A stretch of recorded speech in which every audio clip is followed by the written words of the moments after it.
Okay, just wanted to do a quick video on how to install the AWS CLI for Windows. So basically, you can start off here with a quick Google search.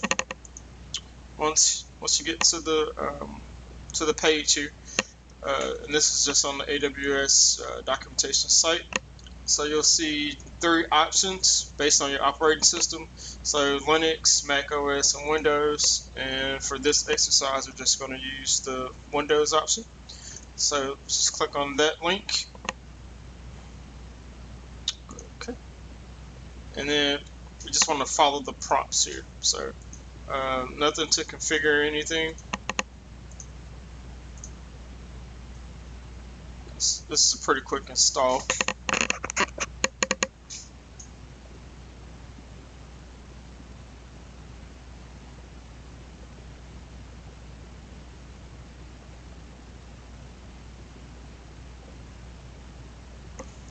Okay, while that's loading up, I'll go ahead and open my. Okay, so the MSI has finished running. So we set finish here, or the installer has been completed. Now we can come to our command prompt, and we just want to do AWS --version.